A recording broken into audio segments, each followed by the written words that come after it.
You have entered the Command Zone, your destination for all aspects of Elder Dragon Highlander. Enjoy your stay. Shot through the heart, and you're to blame, baby. You give love a bad name, bad name. Baby, you give cards a bad name. Bad name. Hello, everybody. You are watching / listening to the Command Zone podcast. I'm your host, Jimmy Wong. How's it? It's Josh Lee Kwai. You know, I kind of miss the singing. I mean, not that I'm any good at it, but what? It's fun. That's not true whatsoever. Some people are like, I'm tone deaf. And I always tell people that no matter what, you can learn to sing. I think it's innate in the human brain. In the human DNA? Maybe not. Like, you don't believe tone deafness exists? I think people over-exaggerate whenever they say they're tone deaf. Yeah. Like, but some very small percentage are actually tone deaf. But most people who think they're tone deaf are not. Yeah, and I think even those people that are absolutely tone deaf can learn to sing. You could at least be a drummer. Because you could that has nothing to do with tone, really. True, and we know we have a natural drum beat in our bodies. Yeah. So yeah, you can definitely learn to be a drummer. Today on the show, it's the first episode of 2019. Boy, Happy New Year. Happy New Year. Happy New Year, everybody out there. Passed by very quickly. And we have a spoiler today, a preview card for Ravnica Allegiance. Very exciting. It is, I'm holding it right here, and it's a little bit insane. Yeah, it's a little bit insane. It's a lot bit insane. Yeah, another version of this card was banned for a while. That's how insane it is. Okay, but before we, and we're also going to talk about how not to evaluate cards. We went through a lot of old clips of us being good and bad at evaluating cards, and we're going to talk about what we are right and wrong about. Yeah, I think looking back at our old evaluations, seeing how we were wrong and why will kind of maybe help us evaluate cards in the future. Yes. And we have Ravnica Allegiance. The spoilers are happening, so there's going to be a set review for that coming out soon. So this is a good time to kind of look back and reevaluate our evaluations. Yeah. And speaking of cards that are coming out soon, this show is brought to you by cardkingdom.com. Make sure you go use our affiliate link, cardkingdom.com/commandzone. You're going to buy cards anyway, especially if you're going to be purchasing Ravnica Allegiance boxes, sleeves, all that good stuff. The you can product probably singles. Pre-order right now. Yeah, I'm sure you can. So you should go over there and pre-order. You're probably going to want this commander we're talking about if you like powerful commanders. You actually do. Yeah. And while you're there, you also want to check out Ultra Pro products. In fact, you don't have to just go to Card Kingdom. You can go to your LGS, other online retailers all around the world. And the cool thing that Ultra Pro has going on is that they've done all the guild-themed stuff for each set. So in this set, we got Simic, we got Rakdos, Orzhov, Azorius, Gruul. I almost messed that up and forgot what the last one was, but I remember the last minute. Yeah. But they have all the sleeves, the deck boxes, the playmats that go along with each of those guilds. So if you really identify with one of those guilds, like I am very Simic as a player, so I want the Simic sleeves, deck box, all that stuff to go along with my decks because it just feels very nice. It is. When your battlefield is all themed. I like putting my decks in sleeves that aren't what they're going to be. Just to throw people off. Just throw them off. It's like Boros, and then you're like, boom, Forest, go. Got him. That's next level. I like doing that at the pre-releases anyway. And the last way to support the show is directly at patreon.com/commandzone, and we do one special thing every single episode. We shout out a patron of the show, and this episode is dedicated to Kale Ing. Kale, you rock. You're also very healthy. Yeah, that's true. All right. I'm sure you've never heard that joke before in your life. Okay, let's start off with the part I know you're all excited about. It is our Ravnica Allegiance preview card. This may be the best preview card we've ever had power-wise. Let's see. It's definitely the best commander we've had, right? Yeah. I don't know. I don't even remember all our preview cards. It's better than Great Aurora. I know that. Hey, I played that the other day, and you bust out laughing. Yeah, that was just sweet. Like, Great Aurora? It was sweet. See? It's a mythic. It's a legendary creature. I'll let you read it, Jimmy. Sure. It's very, very strong, it seems to me. Yeah, so Prime Speaker Vannifar. Prime Speaker, you know what that means. It's going to be Simic. It's 2, a green and a blue for a 2/4 legendary creature. Here's my favorite part, though. Yeah. It's an elf ooze wizard. Half elf, half ooze, all broken. Tap it. Sacrifice another creature. Search your library for a creature card with converted mana cost equal to 1 plus the sacrificed creature's converted mana cost. Put that card onto the battlefield, then shuffle your library. Activate this ability only anytime you could cast a sorcery. So it's Birthing Pod. It's Birthing Pod, but on the creature, and there's no cost to do it. Yeah, you just have to tap Prime Speaker Vanifar.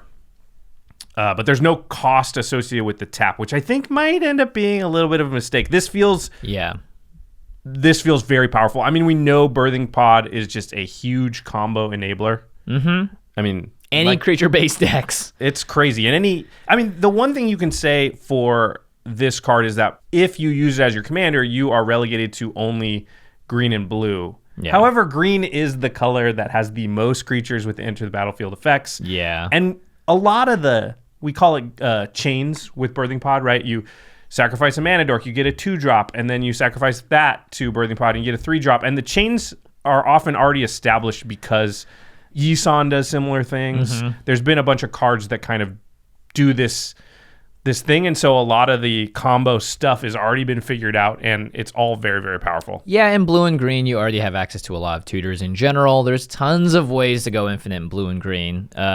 So as a commander, it is limited, but it doesn't really matter. I feel like it's going to be extremely strong, and we've seen, and we talk about this all the time, which is that many, many, many of the top tier, most powerful decks in the format are tutor-based commanders. They're Tazri, Tazri. They're Zur. They're the type of things that's going to find specific pieces, and Prime Speaker Vanifar falls into that category. Yeah, it's also just good stuff, right? You don't even need to build the crazy backbreaking combos. You just have this card out there, and you can just start searching through your deck. Yeah, you can just always go find whatever the best thing for that moment is. I need to destroy an artifact. Boom, I can do that. Yeah. Oh, I need to destroy an enchantment. Okay, I can do that. Oh, I need Craterhoof Behemoth. It's a little tough because you need a 7-drop, but you can do it. Well, let's talk about some of the cool synergies and combos that we sort of just jotted down off. This is almost off the top of our heads. I just looked at this and went I don't even need to look this up. I already can think of everything that is broken with this thing. I mean, there's probably some we didn't think of, but this will at least Impossible. start everything. We thought of everything. So Melira is very famous with Pod and will also work with Prime Speaker Vanifar. And Melira is a 2-drop that basically says your creatures can't get counters anymore. And so when you have Melira out, if you have the persist mechanic, the creature comes back, but it can't get the negative counter. And so then it just sits there again without a counter on it, which means if you can sacrifice it again or it gets killed again, it just comes back forever. And the way persist works is that it comes back right away. Yeah. It's not like at end step. So if you have Melira out, a persist creature, and a sack outlet, like say Ashnod's Altar, that's can just go infinite. Infinite mana plus whatever the ETB effect on the creature is. So you can have like Woodfall Primus, which destroys a non-creature permanent. You can have River Kelpie, which if you do that, then you're going to draw your entire deck because every time River Kelpie comes out of the graveyard, you draw a card. I think that's how that works. Glen Elendra Archmage is one where it just has a cost, but it doesn't matter. It just gives you the ability to constantly counter everything, basically. All non-creature spells. You also can, with Prime Speaker Vanifar, you can get cards that find the pieces we were just talking about. So Trophy Mage is in 3-drop that ETBs and finds you a 3 CMC artifact like Ashnod's Altar. Yeah, all of the mages, actually, the trinket mages and all that stuff can find. It's just great because enter the battlefield, tutor, and you get, all of the associated things with sacking the guy or just, oh gosh, this card is dumb. Yeah, you can also get Staff of Domination with the Trophy Mage, which means that you could untap Prime Speaker Vanifar to activate it again on the same turn. Yep. And again, if you were creating infinite mana with Ashnod's Altar, the combo there is there's tons and tons of them. Oh, one thing to note though is that because Birthing Pod was an artifact, it meant that you could use it immediately. Right. That's the main thing, is that it would cost 4 mana total, but it had Phyrexian mana in the Birthing Pod, so you could actually pay it 3 and still use it that turn. Prime Speaker Vanifar does cost 1 more, and you do have to have some haste enabler, I think, to really make it busted. But even if this survives a rotation, or you flash it in, which green and blue is great at doing, you can just start going up the pod. Up the chain. One of the things that's supposed to keep this in check is you can only do it once. So you turn your 2-drop into a 3-drop. It's any 3-drop in your deck, but how powerful can that be? Yeah. However, with blue thrown in the mix, you can suddenly jump the chain pretty fast. So let's imagine you have a 2-drop, you activate Prime Speaker Vanifar, and then you go get, let's say, Deceiver, Exarch, or Pestermite. That comes into the battlefield, untaps Prime Speaker Vannifar. And because there's no cost to that ability, you tap and immediately sacrifice the Deceiver Exarch. Yeah. And then you can go get something like Breaching Hippocamp. Yeah, which is a 4-drop that does the same thing, basically untaps Prime Speaker Vannifar. But most importantly, you're getting to the 5-drop, and then you get to 5-drop. and there are a lot of 5-drops that are very good. Yeah. You can blow up things with 5-drops. You might be able to get into, I'm sure you can get into some infinite loops in there somewhere, just because all the creatures in the history of Magic, like you can find some synergies that are going to, create infinite looping. There's certain cards that if you just guarantee you'll get them are very powerful, like Hermit Druid. Yep. So let's say you just put Landwar Elves, Birds of Paradise, every, 1-drop mana dork that you can find. When Prime Speaker comes out, she guaranteed gets you Hermit Druid because that's a 2-drop. Yeah, Hermit Druid, there's a million different ways to do it, but basically if you can guaranteed get cards like that in on turn 5 or turn 4 or whatever, I'm going to be able to get that out every game, then you can combo off. And Prime Speaker is an elf as well as an ooze. Ooze not so important. There's a lot of infinite or big mana shenanigans you get with elf decks as well. So I mean, getting this card out quickly is not an issue. That's for sure. You're going to be playing a lot of 1-drop rampers because it just means you can start the chain. You would even play Dryad Arbors in this deck to get to a 1-drop, and then from there, just whoop, up you go. Yep. Yisan obviously is like a very good card because there's all sorts of combos that Yisan does, and this is they're buds. They're friends. Yeah, I think you can pull off most of the Yisan combos, and a lot of them use Wirewood Symbiote to create infinite mana. And Temur Sabertooth by bouncing it back to your hand so you can get around the more than once per turn clause. And I'm sure you can do all the same stuff with Prime Speaker Vannifar. You had some cool ideas. Could. Yeah. If you can't jump up the chain by just going 3, 4, 5, you can also just steal people's creatures with Gilded Drakes. You can also, and then when you sacrifice those creatures, so you end up removing them as well. And also any clones that can copy other creatures are very powerful. Because let's say someone rushes out like a 6-drop or even a 7-drop. Boom, you copy it, and now you have a 7 CMC card. Go get Craterhoof now. Now you can find your Craterhoof. Penman's Aura, Free from the Real, Kira's Follower, Fate Stitcher. All cards that untap permanent creatures that can just make this thing go off over and over and over again. Yeah, those seem very powerful because once you get to 5, you can untap, get to 6, get to 7. And once you're at cheating 7-drops into play, oh, you are in business. Yeah, you're super in business. So. Hibernation's a card that I've always wanted to play, but I've never really found an ability to do so. Yeah, you haven't found the perfect home for it? Yeah, this could be a card that works in this deck. It is a 5-drop, but it basically cumulative upkeeps 1, and so you start finding creatures with that CMC with the counters on Hibernation's end. Yeah, so go ahead, just read it. Cumulative upkeep 1 at the beginning of your upkeep, put an age counter on this permanent, then sacrifice it unless you pay its upkeep cost for each age counter on it. Well, that mana's not going to matter if you're just finding more creatures for free. Whenever you pay the upkeep, you may search your library for a creature card with CMC equal to the number of age counters on Hibernation's end and put it onto the battlefield. So it starts off at a 1, then to a 2, then to a 3, then to a 4. So it just helps you, it's like, oh shoot, I need a 5-drop. I only have, a 2-drop and a 6-drop out there. I can't get there. It's like, cool, well now this thing's on 4, I can find that. So in terms of creature-based toolboxes, this card is, it's up there. Yeah. Okay. So if you're not using it in the 99 as the commander, it's great in the 99. Pretty much any creature-based deck. So in Sultai, Mimeoplasm, Muldrotha. Then you can get cards like Marin of Clan Nel Toth, Time Stream Navigator. That with a 1-drop and a sack outlet basically means you can just take infinite turns. Bant, you can play Rune. Animar, you can really cheat this thing out because it's just going to cost green-blue at a certain point. So this would allow you to go find, if you really want to, your what's the ancestral statue and stuff like that. Yeah, the exactly. moment you want to. Just go off. Just go off. Go off. This is only scratching the surface, I think, of what's possible with this card. This is the type of card that is going to be super powerful and super combo enabling. I think, obviously, we're not going to be able to run down all of the combos for this commander, and probably we didn't even think of them or haven't thought of them yet. But somebody out there, I guarantee, is going to break it down, and there will be a way when you play this card, if you have a 2-drop out, to just win every time. Yeah. Right? To just go through the specific chain of things, find this, then this, then this, then this, then win. Because Yisan already kind of does this, and this feels even stronger than Yisan. I mean, it's 2 color and it's 1 more mana, but still, the effect feels more versatile. Yeah, and I know that we always talk about 3-drop commanders, 2-drop commanders being very powerful, but 4-drop commanders in colors that can ramp very easily. Very easily. Not a huge deal. And in fact, if you know a way to win on turn 3, 2 with Prime Speaker Vanifar, let us know in the comments below. Yeah, put those cool combos you've thought of in there. Yeah, do some work for us. All right, let's move on to our main topic here: how not to evaluate cards. So what we're gonna go and do here is we're gonna look back at some of our old videos, our old episodes, specifically set reviews, and we're gonna take sort of a second look at evaluations we already made, ones we got wrong, ones where we were like, oh, this card's awesome, and it turned out the card was a dud, or oh, this card's gonna suck, and it turned out the card was awesome. Nuts. And kind of examine why maybe we were wrong in an effort to help us become better at evaluating cards in the future. So hopefully when we do the Ravnica Allegiance episode, we don't get a single card wrong. We get them all right. We're 100%. Wow, that's a standard. No pressure. What did I come back to? Yeah, no pressure. Hey, Jimmy, welcome back to the show. We're never going to get anything wrong ever again. Okay, so the first card we're going to look at is Yahenni, Undying Partisan. Shout out to Vinny.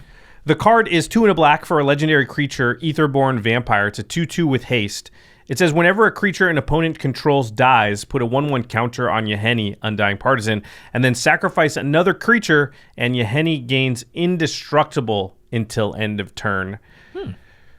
What did we think about it? Yeah, let's see what we thought about it last time around. So this card, I think, is okay. There is the Falconwrath Aristocrat, which is a card that I think is very similar to this card. I think that card's just kind of better because it's a flyer and all that stuff. But Yahenni, I think, is still... I would perhaps try it out. It's fine. Not super high on it. Yeah. It probably won't see a lot of play, is my guess. Well, how about that? Well, let me ask you, have you seen Yahenni in play very much? I personally haven't, but I understand why we were incorrect about this card. Because we didn't pay attention to the second line of text, really. Yeah, I have seen it a lot. I feel like I'm always considering it for decks because you're right. That line of text that says sacrifice another creature, Yahenni gets indestructible until end of turn. I think just free sacrifice outlet at instant speed is just something so many decks want. Also, it could just read sacrifice another creature. Nothing else. Yeah, I do think the indestructible is relevant though because it's basically a sacrifice outlet that protects itself. Yeah. I mean, you're not worried that Yahenni's growing when you do it, although that does matter sometimes. I've definitely been facing, 12-12 or 14-14 Yahenni sometimes, which are annoying because great against the board wipe. Yeah, and they can get indestructible. But more importantly, just like Ashnod's Altar is good and better than Yahenni, don't get me wrong, but it can be destroyed. Whereas Yahenni's tougher to destroy because they can protect it.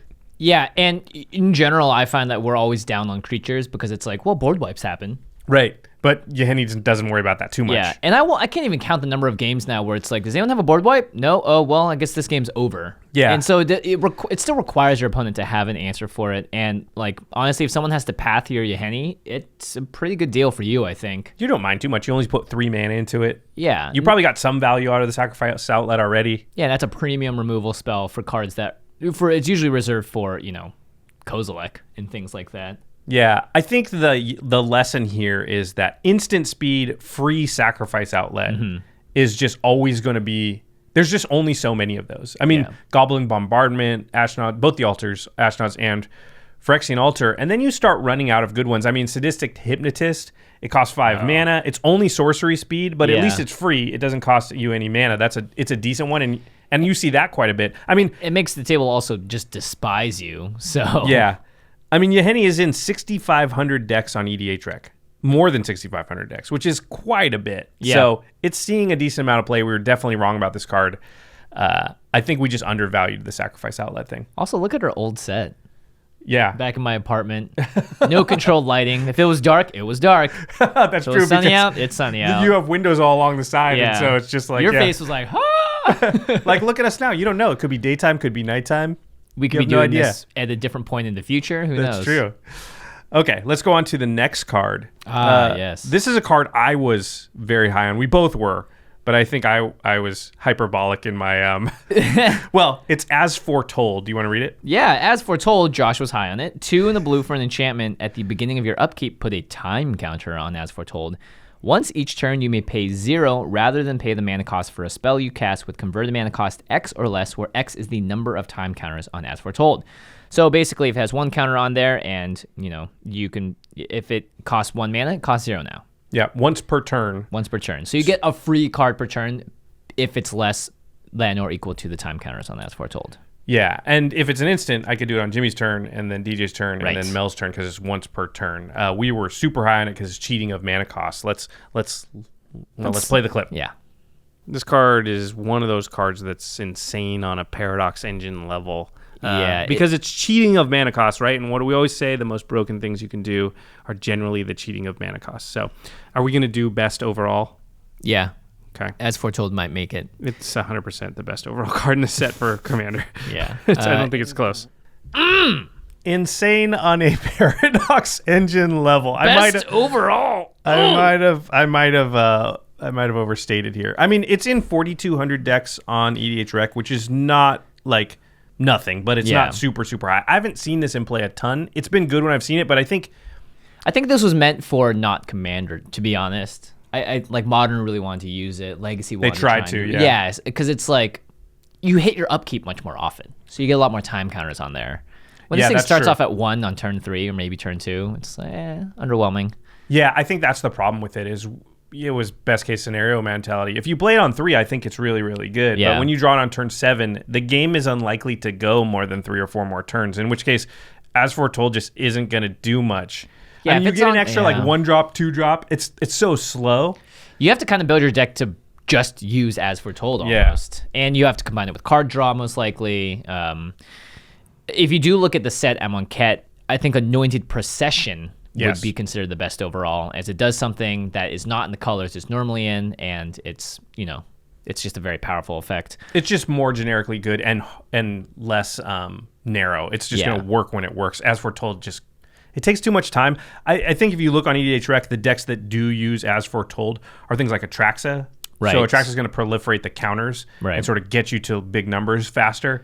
Stuff like Rush Me. Rush Me is a deck that wants to play spells on each person's turn, and usually low cost stuff because they get to draw a card basically, or cascade when they do that.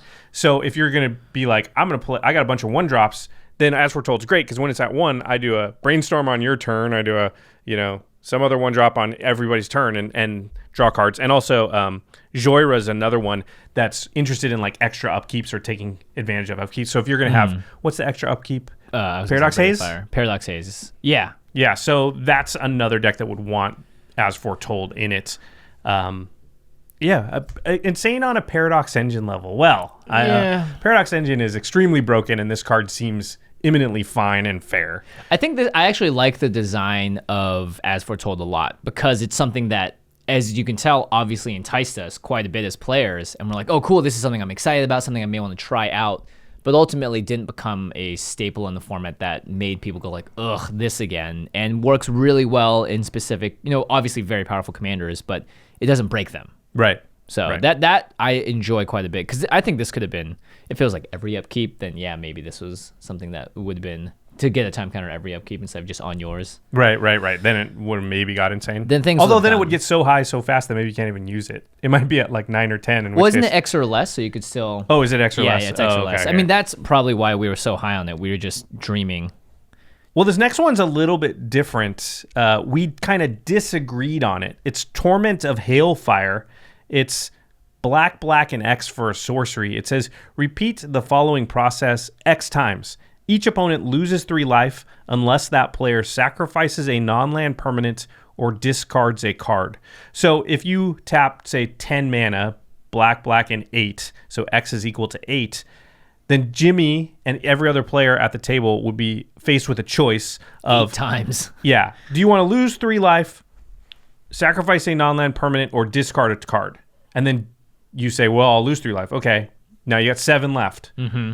And if you're going to, I'll lose 3 life 8 times. Okay, you'll take 24 damage. Or you'll do I'll discard 2 cards, sacrifice 2 permanents, and now deal 12 damage to me, basically. Yeah. So a very interesting card and one we see a lot. Now, let's see what we thought about it before. If you're in an Exsanguinate-esque deck, it's just another kind of version of this that will get you value regardless. It'll get you closer to their killing everyone with life loss or lessening their board state. Yeah, I just don't like these cards where your opponent gets so many choices because they just have too much ability to choose the one that's the least impactful. Like 80% of the time you play this card, it's just not going to get the stuff you really wish it would get. It's not going to do the amount of damage you wish it would do because if they're at that low of life, they're going to do the other stuff. I just don't really love it. Interesting. Okay, well, I mean, you were more right than me for sure. Slightly more right, because I still think your point is very correct, which is if you don't cast it for enough, then people aren't just going to do the least impactful thing. And it's awful against like token decks. True. It's awful against stuff that just spits stuff onto the board or draws a ton of cards.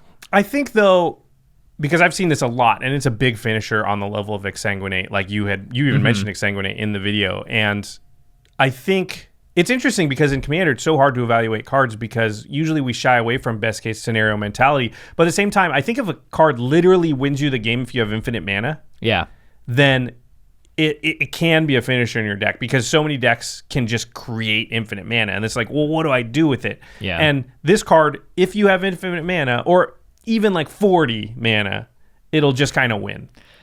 Yeah, another thing too is that on the table, I think I kind of evaluated it incorrectly because everyone is at a different point. Right. So you're actually making sometimes a very hard decision for one player, whereas even if it's good only against one person and pretty okay against two people, that's not bad still because it's still each opponent. And this isn't a lot of decks on the EDH rec as you found out. Yeah, it's over 6,000. Yeah, so on the level of Yahenni. I've seen it a lot. And I've died to it a bunch now. And I think you're right. Like we say, oh, it's horrible against token decks. But let's say you had a card that was like kill two players and take the token deck back to the Stone Age. Yeah, just maim them. Yeah, because even if you do it for X is equal to 20, say, even the token deck, if they had more than 20 tokens, they either already won or something else weird is going on in that game. Like you have a propaganda or something. Point. Right? So I feel like, this card, I don't know where.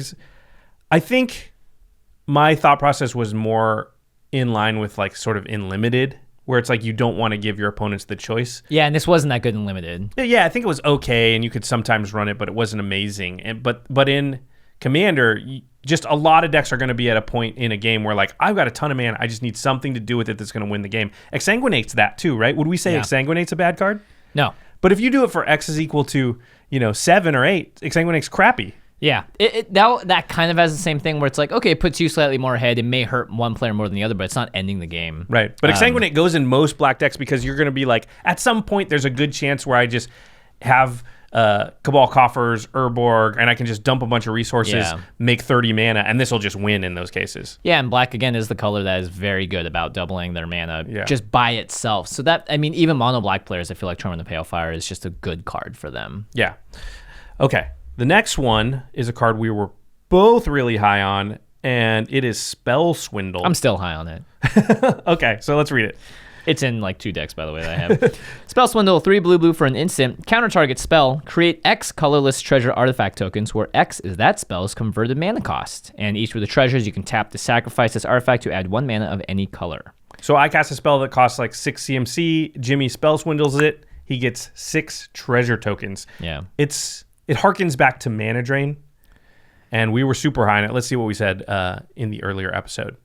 It's Mana Drain. 5 mana, but it's slightly better than Mana Drain because you don't have to spend that mana on your next turn. Yep, you gotta wait. It's really good. This may be the best counterspell they've printed in quite some time. Yeah, I believe so. Since like, I don't know, Pact of Negation or something. Yeah, it's maybe since Swan Song. Swan Song's pretty good. Yeah.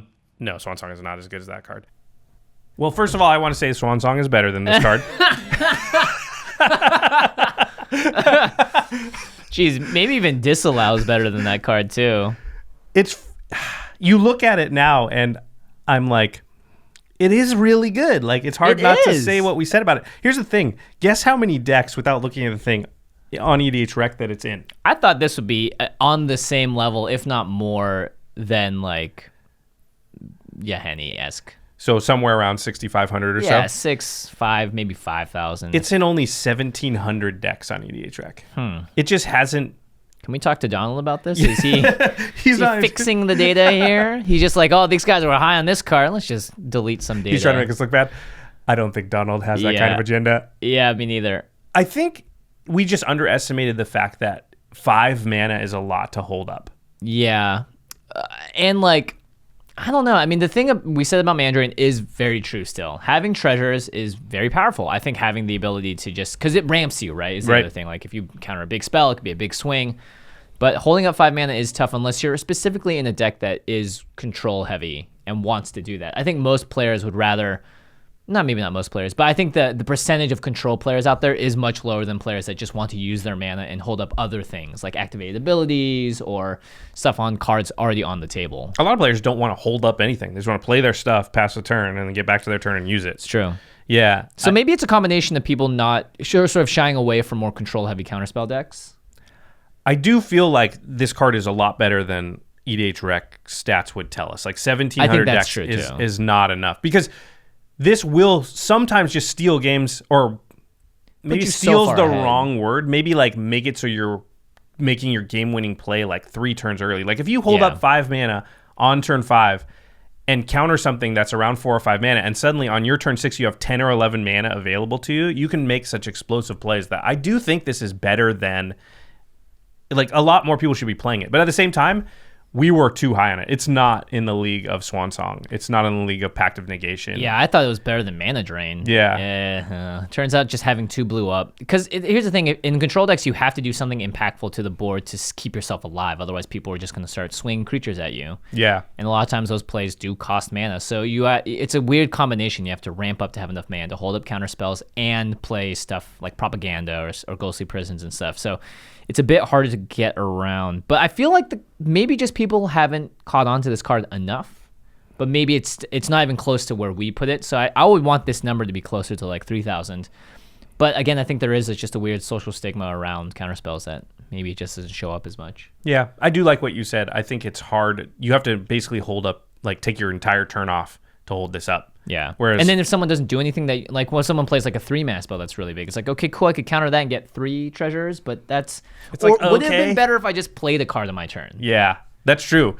The fail case is so much worse on this when you don't use it. If you hold up 1 blue mana for Swansong and nothing happens, you wasted 1 mana. But if you do Spell Swindle, the same thing, you time walked yourself. Yeah, unless you have other things to do with that mana. So I could see this in just like an instant heavy fact or fiction kind of thing. Yeah. Like, I'll play this instead and draw cards. Yeah. Impulse, yada yada. Mystic Confluence is a good one for that too. But it has this counterspell on it also. Yeah, and it has 80 different things you can do on it. No, it has like 1,000 different things you can do on it. Okay, the next one is an interesting card. And I was surprised we were both as high on it as we were. I mean, I don't think we thought it was... Sometimes we're just wrong. We didn't say it was Paradox Engine good, so... But I think we thought it was, You didn't say. Right? I didn't say Paradox Engine good. The card is Grip of Phyresis. It's 2 and a blue for an instant. It says, gain control of target equipment, then create a 0/0 black germ creature token and attach that equipment to it. So you steal an equipment from one of your opponents, you control it, and it actually gives it a creature to put it on. Yeah. A germ counter. A germ token, sorry. So it's interesting. This is not a card I thought we would be high on if I looked at it now, but it just shows, how our evaluations have maybe changed over the years. Yeah, and maybe I just got beat by some equipment like a week before in the game. So I was just like, oh, this card's going to be great. We're not immune to that kind of bias. It also did come out in a commander set. So actually, let's hear what we said about it first before I go too deep into why it's great. Wait. This next card goes for my vote of card I'm going to put in every single deck that can play it. Everybody likes to put the Swift-Hoof Boots, the Lightning Greaves, the Whisper Silk Cloaks, that kind of stuff on. Yeah. Being able to take those away at instant speed and then affect the creature because they don't have hexproof or whatever now is very, very powerful. Just for that, it could be worth it. Like, hey, I've got a Lightning Greaves now, and I also can kill your creature, which I couldn't before. Yeah, it's totally. Super powerful. Don't ask. So, I got it, though. So, how many decks do you have right now that have Grip of Phyresis in it? Big hot 0. Big fat hot 0. You know what's better than Grip of Phyresis trying to steal a Whisper Silk Cloak? What? I don't know, just play Whisper Silk Cloak. Or just like Path to Exile as they go to equip it. I mean, like, I can understand why I thought this card was great. Because I just think of it's like, you think of the best case scenario, which is like, oh, they're going to put it on this thing, and then it's going to become super hard to get rid of. But what if you could steal it at instant speed, and then you have this ability to use this thing And not only is it's not like an enchantment that gains control of it. They can get rid of the enchantment. You just gain control of the thing. Yeah. They have to destroy it or go to their graveyard and then somehow get it out of their graveyard, which is harder with equipment. Or like Homeward Path-esque stuff. I think the problem is that we underestimated how narrow it is to only hit equipment. Like, Yeah, that's a good point. If it was just artifact, that'd be crazy. yeah, then it'd be great. Especially if you could somehow equip it to a germ. Yeah. But I mean, think of like Croson Grip or even just like Capsize. These are cards that will do a similar thing to what we want to do. You don't gain control of the thing, but at the same time, you get it off the creature, and then you can affect it. Yeah. And the fact that those two cards also work in a variety of other circumstances where there's no equipment on the board, make them so much better. And they're the same mana cost. They're instant. Capsize is reusable. Croson Grip has split second. Split second, yeah. You know, you could name Chaos Warps and all the other similar cards of the world. And in the end, the problem, I think, is that yes, as often as we see Lightning Greaves and Swiftfoot Boots and those things, you don't know in any given game if you're going to see them. But or if your opponent will even draw them. Yeah, but you do know I'm going to see an artifact. I'm going to see a permanent for Capsize or Chaos Warp, that kind of thing. I'm going to see a permanent. Yeah. But whereas this card, it's just too scary that you could have it the entire game and not really be able to cast it. I guess if you were in a very Voltron-heavy environment or whatever, but at the same time, like, again, you're right. Wouldn't you just rather path the creature instead of trying to steal one of, like, 5 things that are equipped to it in that case? It just seems like it's something that's meta-dependent if you really want to play it. It seems even bad if they're just going to put 20 equipment on one creature, because what is stealing one of them going to do? Yeah. So it's like it's even more narrow than that. You really want to steal it when they go to like Lightning Greaves, their important creature. Yeah, or do it at a point where it's like, because you can take it at any point because the That's equipment true. itself doesn't have hexproof. But I don't know. I can't believe I said that. Every single deck that can play it. And I have a lot of decks that play blue. Hey, at least you didn't say that it was Paradox Engine good. Yeah, I don't know. This could be just as bad, that valuation. Okay, this next one we were super high on. And I totally disagree with this now. I understand. I actually think this is better than most people think still. I think it's okay, but it's definitely not. We were really, really high on it. We compared this card to like Sensei's Divining Top and things like that. It's Azor's Gateway. It's 2 mana for a legendary artifact. You can pay 1 and tap it to draw a card, then exile a card from your hand. So it loots kind of. If cards with 5 or more different converted mana costs are exiled with Azor's Gateway, you gain 5 life, and then you untap the Gateway and transform it. And it transforms into Sanctum of the Sun, which is a legendary land. And you can tap the land to add X mana of any one color, where X is your life total. So we were like, oh my gosh, you could tap this for 30, 40, Yeah. 10 even. So, yeah, let's hear exactly what we said. Best overall card, though, I think Azor's Gateway has to be up there. I think it is. The lootability alone makes it fine. And if you happen to get there Great. with the thing, then it's insane. But if not, it's just a good value card. That's good. And you can play this card in any deck as well. That's the crazy thing. This one's ridiculous. I don't say that. We rarely say this, but this card seems too powerful. Seems too powerful. You know, so powerful, so incredibly dominating and powerful that it's in only 700 decks on EDH Rec. I mean, think about it. 5 turns, 5 different CMC costs. Usually when you loot, you're happy to discard a land. True. And you can't do that over and over again. Well, I mean, you can if you're just like, whatever, I'm going to get value, and if I happen to get there, I happen to get there. I think, but then again, like, Merfolk Looter is not a card we see a lot. You see, like, Jace Vryn's Prodigy, because it flips over in Snapcaster Mage's stuff. Why not just draw cards instead? Yeah. You know, we have limited on-camera experience with this because Ben played it in our Brawl game. And even then, when I watched it going on, I was like, it's once per turn. So much other stuff is happening, and he's actually getting rid of spells that he probably wanted to use, even though he was behind at that point. So it just didn't seem... I mean, we had to keep tabs on it. I do remember we were like, how many are under there? Yeah. Okay, so 2 more times? All right, I won't worry about it yet. Yeah. And it was like very slow. And it's not... Yeah, it's an artifact. There's so much artifact removal in the format. There's so many different ways. Also, just like, cool, you're going to do that thing with tons of mana. Unless it's Banefire, I'm just going to counterspell it. Yeah. Or find a way to work around it so that it's like a ticking time bomb that everyone sees is coming. And as long as you keep tabs on it, it's not hard to sort of stop it. I've seen it in play a few times now.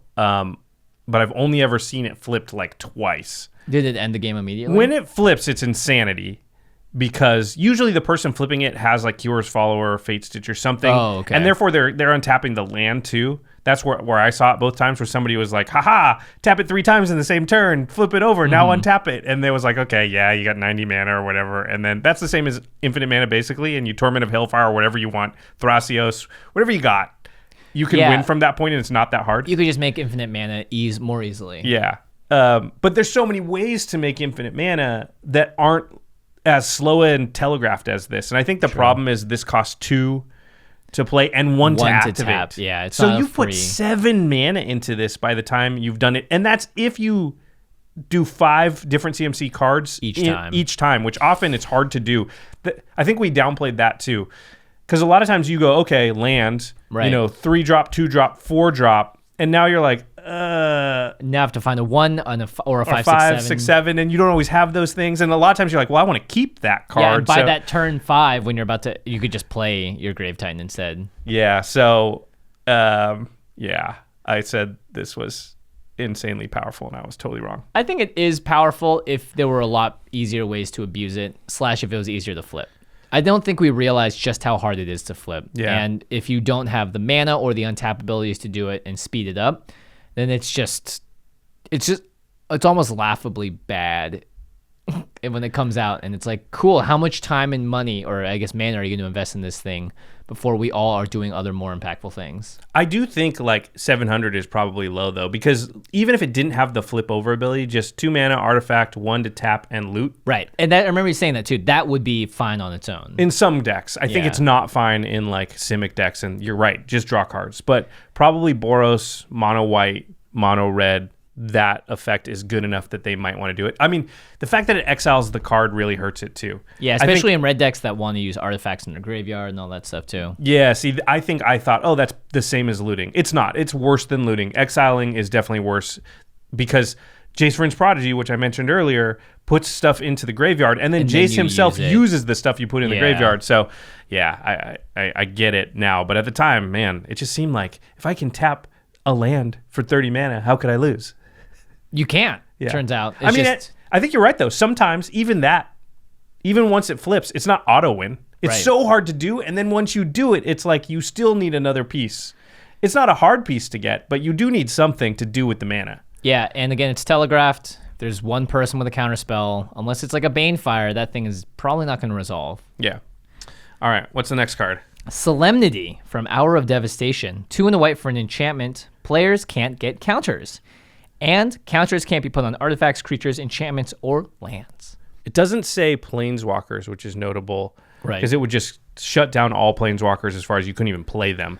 But players can't get counters also means players can't get poison counters. Could this possibly have factored into why we really liked this card? I think it reminded me a little bit of like the in Modern. There's a couple of anti-infect cards as well. And I think just because it seemed like it covered so much, we're like, oh, things on artifacts, like, Right. Okay, let's play the clip. Best of white, blue, black, red, green. Solemnity? Yeah, I think Solemnity seems to be the best. The best, I think so, yeah. This is the Panharmonicon, the Paradox engine of the set. This is probably the single most powerful in its, when it's at its most powerful card in the set. Why do I keep comparing things to Paradox Engine? I think need to stop doing that. That's what I'm going to start doing. Card. Yeah. Prime Speaker of Vanifar? This is like Paradox Engine good. It actually kind of is, though. Like, this, we could have chosen the worst example. Dang it. We're going to look back on this one in 2 years and be like, we thought that was Paradox Engine good. It's in 3 decks. No one wanted to play this card. Okay, back to Solemnity. I want to say it sees very little play. It's in 1,738 decks on EDH Rec. What? How did we miss so hard? Why did we think it was so good? I don't know. What else was an Hour of Devastation that we were like, this is the one? This mono white specific hate card that doesn't even affect every deck in the block. I mean, it's very combo-y. There's a bunch of stuff you can do with it. Again, with Persist and Undying type of things, kind of like Malira. That set had Razaketh in it. It had the Scarab god. Oh, it had Razaketh? Yeah. Razaketh is Paradox Engine good. It also had Torment of Hailfire, notably. And Neheb the Eternal. Oh, wow. Okay, so it's not even a top 5 or 6 in the set. Yeah, Mirage Mirror is in there. I think part of it is, like I said, the fact that we play with Craig, and I think both of us were looking at like, oh, if I play this, I can't get poison countered. And that at the time was like a thing that was very important to us. Yeah, and you wrote down here Atraxa decks were big at that time, and that's a good true. point too. It's so narrow. It makes perfect sense that it sucks. It's so situational. It affects yourself too, right? So like, but I mean that can be good if you build around it. But like then I you said, have to build around yeah, it. that's the thing. You're building around an enchantment that's in your deck.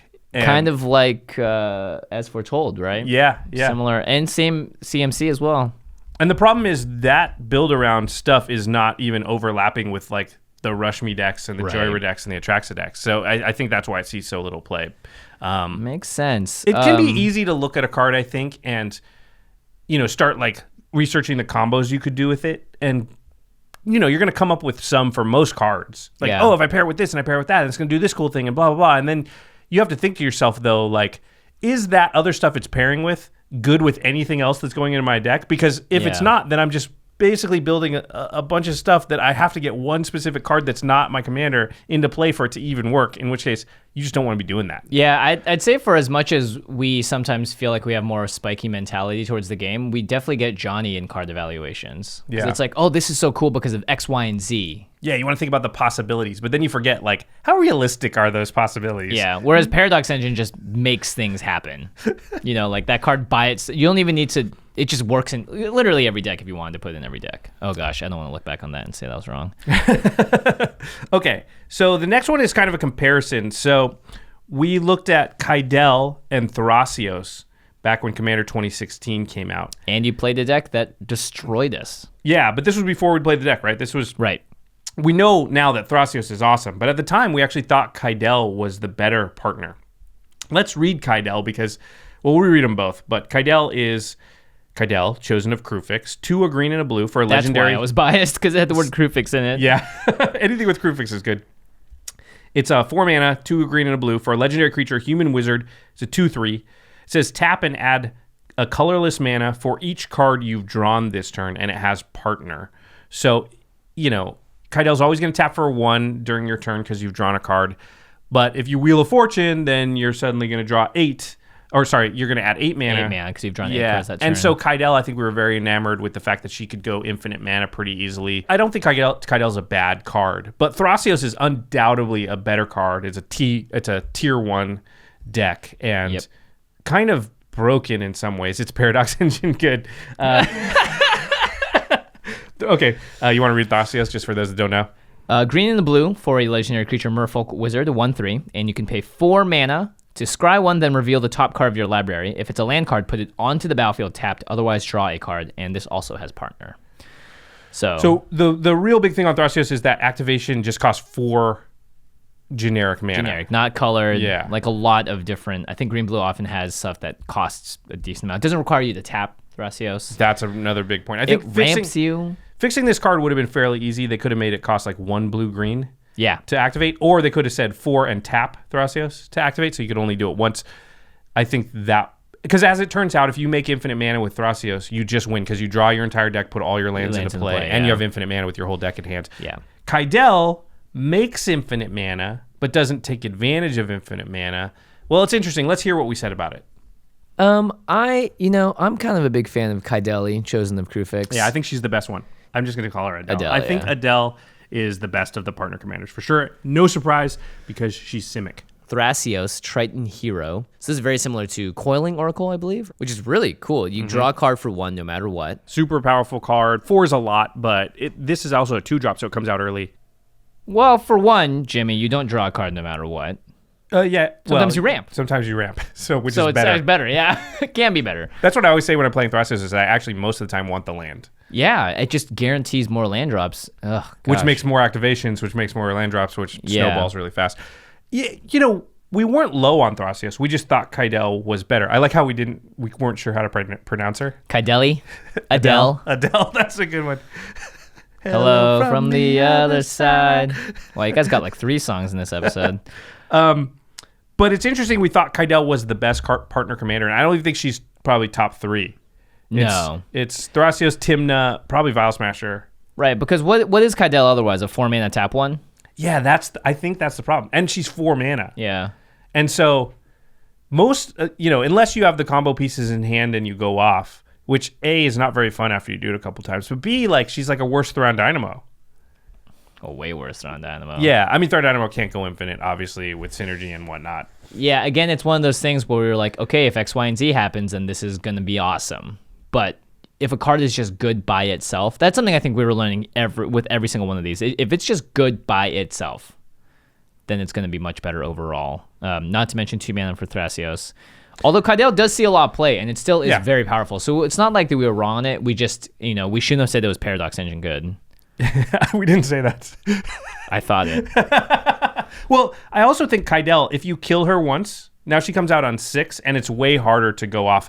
Whereas, like Prime Speaker Vanifar, if you kill it once, comes out on 6, it's got the same chance to go off on that next turn. Yeah. It just feels, because she doesn't tutor. You got to have all the pieces in place, and if you just slow it down enough, I think you're right, though. It's still a good card. It's just not. Thrasios also has this thing where people kind of ignore it for the wrong reasons. Yeah, it doesn't feel. Kydel's like, oh my gosh, if he does this, then this is going to happen. Whereas Thrasios, because I remember the first time I played against Thrasios, I was like, he has to tap 4 for that? Whatever, it's fine. It seems it's like a lot. Huge use of his mana. Yeah.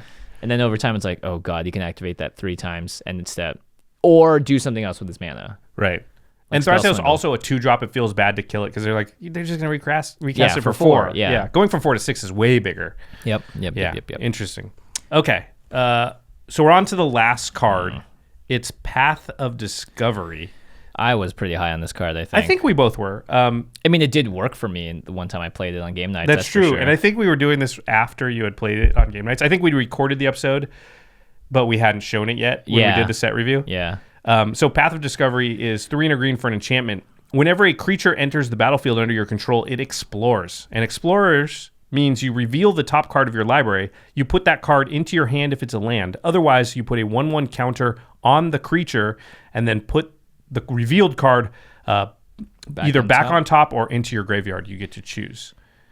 So, well, let's hear what we thought about it. This is going to be a staple card. Yeah, 100%. Just immediate value off of every single creature that comes on the battlefield. There's going to be a lot of value generated from this. This is going to be a card that goes in most green decks. I mean, they have to be creature-based decks.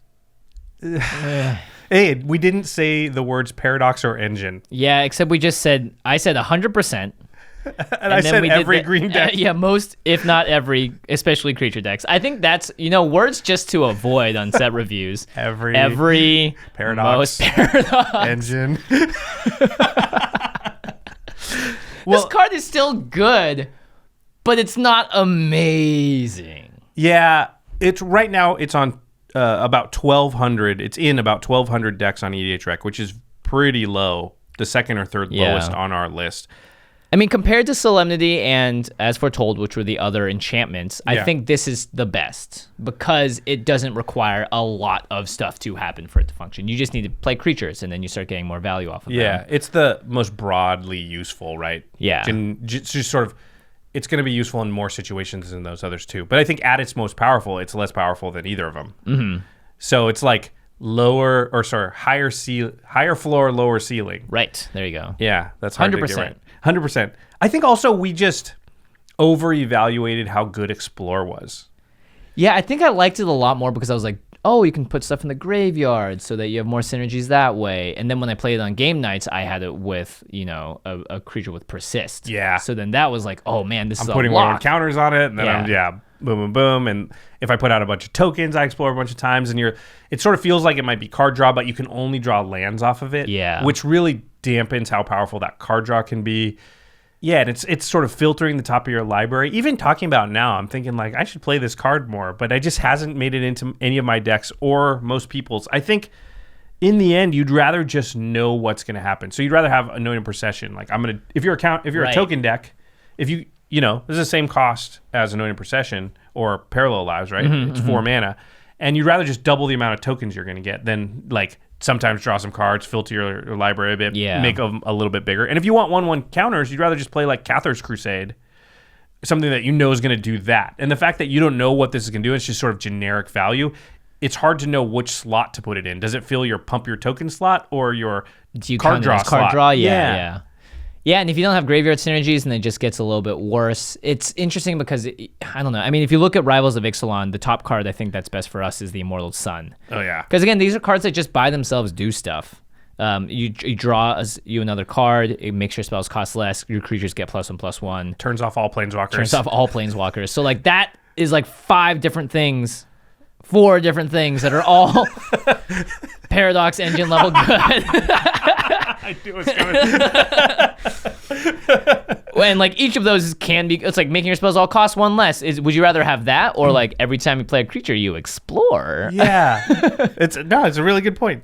I think that Explore just looked really good, and in the end it's like, it's not that it's bad, it's just compared to the other things you could be doing at that same CMC on an enchantment, it just you can't have 10 cards in your deck that are 4 CMC enchantment that like adds value to what you're already doing. Yeah, I think in general too, we've noticed this trend where the new abilities added to a set, like Surveil is the big one from the last set, and Explore, they're really good for the standard environment they're in, but you really have to hit a high bar to be like considered, I think now, good for Commander. Yeah. Because otherwise it's just marginally good. It's too shallow, the pool of cards with that mechanic to really affect Commander enough. Yeah. Even the ones like Path of Discovery that affect every single creature, you still need more ways to make it really effective. So. All right. So that is our evaluation of our old evaluations. If you've learned anything from this episode, it's probably that Paradox Engine is really good. It's really good. You know what? Real good. It's Paradox Engine good. Yeah. In fact, one might say that the only card that reaches full Paradox Engine capability is Paradox Engine. Paradox Engine. Yeah, it's a 1-for-1. One might say that. All right, to the listeners, what is the card that you evaluated incorrectly? It could be something you thought was going to suck, but then it was actually awesome, or vice versa. Love to hear in the comments a card that when you initially saw it, it just didn't live up to your expectations either way. And we'll have a conversation in our Discord server as well. If you're a patron at the $2 and up level, you can join us there, and we'll be talking to you one-on-one. Yeah, about Paradox Engine. If you would like to buy your own Paradox Engine, or if like me, you're thinking, some of these cards we talked about today are actually pretty good, and maybe I need to put in a couple more decks. I still think Spell Swindle is playable. I agree. I still like that card a lot. Yeah, I'm not as high on it as I was, but I would like a couple of more of them. There's a couple of decks I just didn't get around to putting it into. Mm-hmm. Well, you can go to cardkingdom.com/commandzone, and if you use that affiliate link when you order those cards, those Magic singles, the Ravnica Allegiance pre-order stuff right now, if you want Prime Speaker Vanifar or the other legendary creatures in the other guilds to build decks around, you're going to get Magic cards anyway because you play the game and you love it just like we do. If you just use the affiliate link when you do that, for free, as gravy, added value thrown in, you get the Command Zone, game nights, all of our content, extra turns. Yeah. So you really do help us out. We appreciate it. And is there a Paradox Engine playmat? I don't think so. Well, if there was, the person that would be making it, the company that would be making it, would be Ultra Pro. So make sure you go ahead and support Ultra Pro products as well, sponsor of the show, either at your LGS or online at cardkingdom.com/commandzone. Yeah, go get those Simic sleeves for your Prime Speaker Vanifar Absolute deck. Yeah, absolute mo. All right, now it's time for the end step where we talk about something cool outside the world of Magic. I'm talking slowly so we can think of something. I got it. Okay. So for the longest time online, Steam has had the essentially only game store to buy stuff online. The only like online marketplace for video games. Yeah, exactly. Yeah. And I'm not sure what the exact split is, but I'm pretty sure it's pretty unfavorable in terms of what Steam gets, Valve, and what you get if you're the developer of a game. And they started doing stuff like early access, so you could buy a game way before it was released and sort of help the companies test it out. It's really cool stuff, but Steam essentially had the monopoly on the market. Yeah, you can have it be unfavorable when what are the other indie game developers going to do? You're the only place they can go to, right? Yeah, exactly. Yeah. So recently, it was announced at the Game Awards this year, Epic, I think it was actually announced right before the Game Awards, Epic Games, the people that make Fortnite, have released their own store, and they're starting to do things themselves. Actually, recently for Christmas, I don't know when this is coming out. You may still be able to get it by the time this episode releases, but they're allowing people to download a game called Subnautica for free. Oh. So, but they're essentially creating their own version of the game store because they, I think a lot of other games have their own mini stores, but it's never been that great. So Epic is trying to do the same thing. They have games in early access as well. And one game that I've been playing is made by a company called Supergiant, who did great games like Transistor and Bastion. They've made a game called Hades. I'm a big fan, obviously, of Greek gods, Hephaestus being my favorite god. But this is the story of Zagreus, who is the son of Hades, and you start at the bottom level of Hades/Hell, and you're essentially trying to make your way out of it. And the game is in early access. I think by the time that this is out, there's only 2 levels that you can go through, but it's WASD movement. It's procedurally generated, so every single time you go through it, it's slightly different. The kind of enemies you attack. Yeah. What kind of game is it? An RPG or is it? I would call it a hack and slash. Yeah, it's hack and slash RPG because every single time you go through, if you guys ever played a card game called Slay the Spire, you're allowed to pick new cards to add to your deck. It's a card game. It's not a card game, but it's a similar idea where every time you beat a room, sometimes there'll be 2 pathways out, and one you can get more money to buy stuff later on, or one you can get a power up from. You get power ups from the gods, so like Ares, Athena, Zeus, Poseidon. They'll give you a power up for your weapon. So you get to kind of choose your path and your build as you go through. And it's about just learning the enemies and stuff. It's a game that you can beat in about 30 minutes in the current version, but I've played it probably for 12, 13 hours now. Wow. It's and just I love really Slay fun. the Spire. Yeah. So if it's like that. Yeah, minus the card game aspect. Right, but it's okay. cool because every time you play through it, it's different. You can try new builds out, new things, and figure out what works, what doesn't, and what fits your play style. You can use a shield, a spear, a bow and arrow, or a sword. What's it called again? Hades. So you can find it on the Epic Games Store. And also, I believe Epic Games Store has a much better split for indie developers and what the company gets. Well, that's what we find with online marketplaces is that in order to compete, they're going to have to do that, which is probably going to make Steam have to come down to their level. And that's going to be better for, for the consumer and for the developers too, because when there's competition, then it makes the prices sort of more fair generally. Absolutely, yeah. All right, very cool. Hades. I'll have to check it out. Something else you should check out is our sister podcast, The Masters of Modern. Alex Kessler and Ben Bateman, they talk about the modern format and all things competitive Magic. I know Alex is a huge Birthing Pod fan. Yes. So maybe Prime Speaker Vanifar is something that he'll try and make work in Modern. It seems the fact that it has summoning sickness, whereas the Birthing Pod does not, will probably exclude it from having any Modern success. It can die to dismember. Yeah, that's true. It does have 4 toughness, so it's hard to Fatal lightning bolts. push. That's true. If Prime Speaker Vanifar uses its ability and already ends the game before it happens. Well, I mean, with it on the stack, you could do it so they can't do it again, I guess. I mean, Path to Exile, of course. Okay, it's just probably not good in Modern. But just in case it is, you should go on over to the Masters of Modern podcast. Yeah, and there might be some other cards in Ravnica Allegiance. I'm assuming a card or 2 will make it into the rotation I definitely think of so. Modern. And Alex and Ben are always talking about that stuff, so you will get, a little bit of advanced knowledge of what they think. 100%. You can find them at collected.company right next to us. They're also doing videos on YouTube now, so you can go into YouTube and type Masters of Modern into the search bar or just on your podcast apps like iTunes, Stitcher. Same place you find us. And our editor for the show is Josh Murphy. Murph. Thanks, Murph. Terry's busy doing game nights and all that stuff. Special thanks to Geoffrey Palmer, who does our cool backgrounds, and the animations that start and close the show. That Soul Ring intro is still one of my favorite things. We haven't ever changed it because it's too awesome. It's just too cool. It's too cool. You can find him on Twitter at LivingCardsMTG, so give him a shout out, give some love to him and the MMcast, the Masters of Modern. They're all there online for your enjoyment. All right, everybody. Thanks for watching. And we'll see you next time. Peace.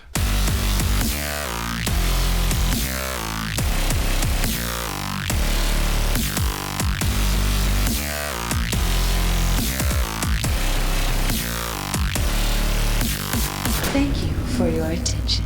For further inquiries, send an email to commandcast@rocketjump.com or ask us on Twitter at JFWong and at Josh Lee Kwai. See you later, alligator. Greetings, humans.